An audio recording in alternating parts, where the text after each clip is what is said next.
Hello everyone, my name is Sheldon Senek from Eagles Talent, and today I have Tim Sanders. Tim, many know as the author from Love is a Killer App. He speaks to really everybody, leaders, teams, group, organizations, associations all over the world, really. Welcome. Leaders and contributors, right? Leaders and contributors. Leaders and contributors. So you spent some time with our team today, and there are I want to go over three topics that you're really talking about with groups, and we're going to spend a little bit of time on two, but a lot of time on one, which is the new one, the main one that you're rocking out there with the group. So the first one is leading with love. So tell us a little bit about the topic of leading with love. In 2002, I published a book, Love is the Killer App, which you're familiar with. It's got 1 million copies in print. The premise is simple.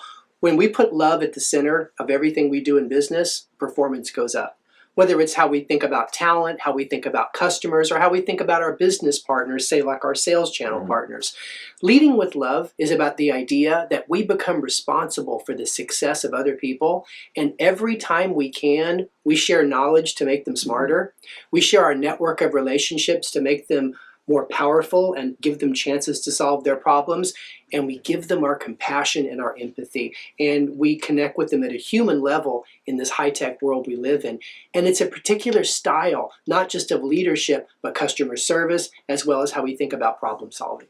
Excellent. Now tell us a little bit about emotional talent. That's another topic that you're connecting with groups on, and tell us a little bit about that topic and maybe who it's right for. What kind of groups are looking for a talk like that? So emotional talent, it comes from a book I wrote in 2005 called The Likeability Factor. And we've learned that we like people with emotional talent because they have this ability to manage their own emotions and create positive experiences every time we hang out with them. Right. Emotional talent is a topic I find I'm doing a lot in the healthcare industry because emotional talent is just as important as technical talent for doctors and nurses and administrators in terms of the patient experience, especially in this connected, Yelp-driven world we live in. The patient experience is really important today. Anybody who goes to a doctor, the hospital, it's super important now more than ever. It's like the old school of healthcare is it's no changed. longer. Yeah. Because the patient is in power now. The patient has choices. The patient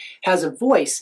And in the old days, we used to talk about bedside manner, right? Yeah. So the doctor's got, now it's more than that. It's the emotional talent of how the doctor treats the nurse. Because research says that if the doctor is not civil to the nurse, it rolls downhill to the patients because culture is a conversation about how we do things and what's acceptable behavior.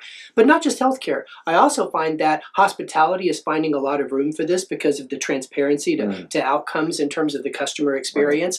And I found that professional services have really resonated with this topic too, because they usually hire attorneys or they hire engineers or they hire software people based on their technical talent, but the mistakes they make in their career or the things that go wrong in their business come down to emotional decisions and not just technical ones as well.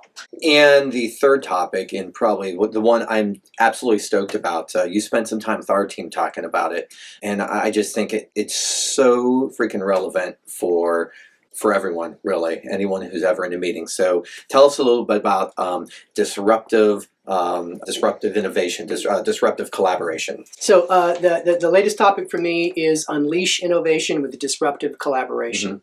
My entire career, I've been involved in disruptive collaboration. Right out of grad school, I was Ed Deming's assistant during the quality revolution, where we would go around to companies in crisis. This is in the 80s, and we convinced departments that hated each other to sit in a room and compare notes, and they created breakthroughs like at Motorola where they came up with Six Sigma, And so I've always been kind of steeped in that. I know that's the heart of innovation. When I worked for Cuban at Broadcast.com in the 90s and later Yahoo, we practiced this. And now with my clients, my consulting clients, I've learned that innovation occurs when we get out of our comfort zone in terms of who we solve problems with. When I study companies that can't respond to disruption, when I study companies that aren't being innovative regardless of how motivated they are, the problem is teamwork. Isn't that surprising? They're working too closely together as a team. In other words, the sales group's working great as a team, the marketing group's working great as a team, the product is going great as a team, and that's their problem. They need to disrupt the teams. They need to ask themselves, when we're trying to be innovative, who's missing from the table? Right. that's never invited to be at the table? Mhm. Who is forbidden to be at the table? These are the questions companies like Tesla or Wegmans, the retailer, very Right. lauded retailer, SAS Institute. These are the questions those innovative companies ask themselves. So this is a leadership talk about having the courage to connect the silos, one disruptive collaboration project at a time. And during this talk, I reveal the methodology about how you do it. So you say, I got a crisis, we're disrupted. Right. How do you put that team together across the fault lines of your company without having an earthquake? Right. How do you bring them all quickly from me to we with the higher purpose? How do you manage recognition so they stay together over a long period of time? And I'll say this, the most important takeaway from that talk is something I call the favor economy. This is going to be new to you, Sheldon. You're going to like this. You know I love new stuff. Part of my story at Yahoo was I went there after they bought Cuban's company as an account executive. I got promoted 10 times in a year and a half. I became chief solutions officer. People are like, what happened? How did that happen so quickly? And I say it was a decision I made first day at lunch in the corporate cafeteria. I got my tray. And I walk out and I look at the cafeteria. It looked like a scene out of the movie Clueless. And everybody's clicks. Engineers at one table, designers here, sales guys are over here waving me over. I made a decision never to eat with my own team, ever. Every day at lunch for the first 6 months, I put my tray down at a new table, met a new group, and I just listened for opportunities to do favors. I was always raised to feed the favor economy. My grandmother raised me, said, if you want to make friends, feed the favor economy. So an engineer would be like, can you help me with a presentation for an offsite? I'd be a speech coach. A marketing person's like, can I bounce some ideas off of you before I show my boss? I'd give her 2 hours. I did favors for the first 6 months, and then I was given a chance to save the Ford account. And we were in trouble. It was after the dot-com crash. Ford didn't want to pay for banners anymore. We needed to do something innovative. I had friends across Yahoo. I put together the first cross-departmental team, and we went and did a $10 million deal with Ford, and my career was off and running. And that's when I learned the best time to build relationships if you want to innovate is long before you need them across the company. And that's what I talk about at conferences, that they need to use that conference immediately to disrupt the way they think about building relationships, make new friends, and build that collaborative web. How challenging in a meeting is it for people to be honest, though, to speak honestly without being cut off, or sometimes you have that one person in a meeting who's the shutdown person, right?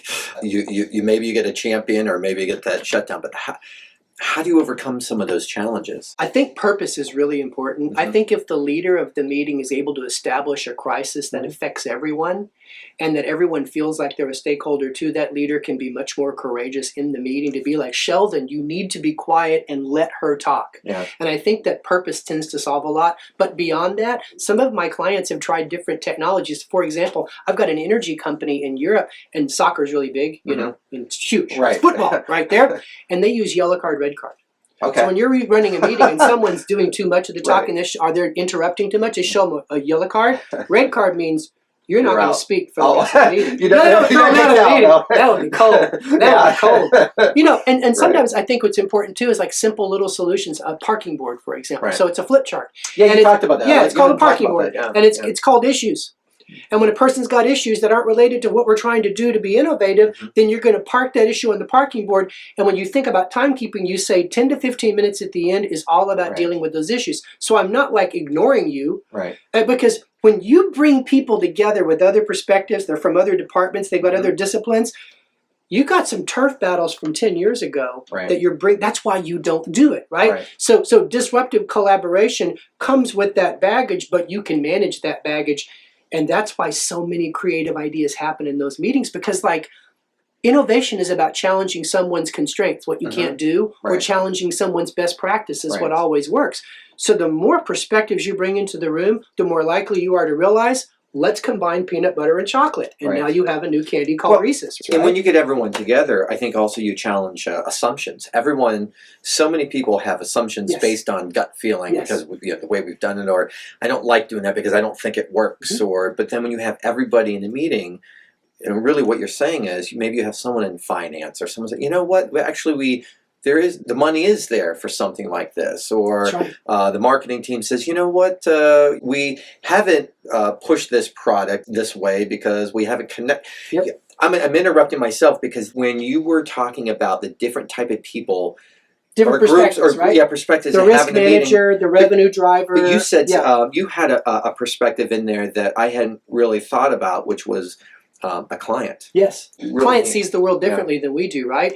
There's a piece of research that says that companies that collaborate with their clients when they're designing a product are 3 times more likely to have an innovative product make it to market than those that reveal the product to the customer at the end and ask them, "What do you think?" Do you think we get scared though that course we do. bringing the client in that maybe we'll be vulnerable? Well, yeah, we've got to give them a discount. We've got to give them free product. We've got to give them credit. Right. They don't know what they're talking about because all they care about is for their world. I mean, but the reality is we talk to the customer when trying to figure out customer experience design. Why don't we do it around product or around service design? So the reality is they have value, but as I talk about in the keynote, we have to have a filter. Right. So as we look at all these different ideas, let's get back to the assumptions point. Right. What I say is that if a person has an idea in a disruptive collaboration meeting, here's what you say. I have an idea, and here's the headline of the idea. Here is the key assumption behind my idea, and here's the benefit. 3 things. Headline, assumption, benefit. And we debate the assumption, not the idea. Right. And the questions around the assumption is that an anecdote or is it a pattern? That's important. Right. Is it still true? Or was it true in the past, and have things changed? And most importantly, will it be true in 2 years? So we can have a healthy, candid debate about an assumption, and it doesn't attack a person's idea. I think the reason people get so defensive in a meeting is we attack their baby, the idea, but we don't attack the assumption, the dating process, so to speak, right? And so I think that's a very safe way in a meeting with people that don't normally meet together to really be candid. Well, an assumption is not a bad thing. Assumption is a healthy thing to bring up because they're thoughts or concerns that someone has. And so the idea is to either prove that assumption true or prove that, well, here's what we can do to overcome that challenge. There's another way to do it too. So the other thing you can do is that, let's say you're sitting in a meeting and you've got sales and marketing, a customer service, and finance. There's 4, because 4 perspectives is the secret sauce to all innovation. That's what I've learned. It takes 4, right? You've talked about the Beatles, right? Yeah. If you don't have Ringo, it ain't the Beatles. He had a few good songs in there, right? That's the easiest way for a drummer to get fired is to come to rehearsal with an idea for a song. But you've got these different people in a group together, and you're trying to figure out how to make them all get along. So the marketing person has an idea, and the finance person, you can see it in their face, they're like, oh my God, I hate that idea. It's expensive. Right?